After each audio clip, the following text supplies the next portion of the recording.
És un any molt especial perquè realment celebrem 800 anys de la troballa de la imatge de la Mare de Déu de Canòlic, tan estimada a Sant Julià de Lòria i a tot el país, no? Ha estat sempre un referent. Recordem que les nostres valls d'Andorra estan carregades d'unes arrels cristianes i al llarg de la història tantes i tantes generacions han viscut el dia de l'aplec, el dia de la festa de la Mare de Déu Canòlic, com un dia especial i molt significatiu a les seves vides. I pels no creients també és un dia de cultura, de festa, de retrobada. És un dia de convocatòria ampla, és un dia de retrobament. Molta gent que durant l'any, sobretot els joves estudiants que estan fora del país, és un dia de retrobament de famílies. És com una cruïlla de camins. És un moment d'esclat de la primavera per gaudir, per sentir, per retrobar-nos, no? Al voltant de la Mare de Déu.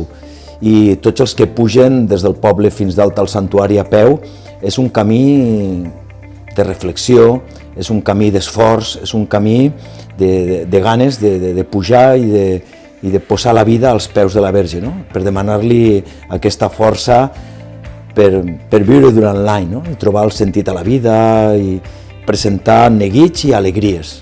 Inclús la gent que no pot pujar ens encomana: escolta, tu qui vas, encén un llantió, presenta-li en nom meu a la Mare de Déu, encén aquest llantió, jo des de casa meva ja faré la pregària. En el programa de les festes de Canòlic d'enguany, durant tot el mes de maig es faran moltes activitats, conferències, concerts, presentacions del llibre de la Pilarín Vallès, amb la Pilarín com a protagonista, que ens presentarà un llibre preciós que ens ha preparat ella, i també tindrem amb el Sergi Mas, a la sala Sergi Mas de Casa Comuna, la presentació d'una litografia preciosa que el Sergi ens ha fet. De fet, estem per recuperar per la història, perquè no es perdi el testimoni de persones vives i que ens puguin narrar, explicar què ha estat per a ells les festes de Canòlic i sobretot el dia de l'aplec de Canòlic. I després també estem preparant un segell de la Mare de Canòlic de Correus Espanyols, un altre segell també de Correus francesos, commemoratiu dels 800 anys de la troballa a la Mare de Canòlic.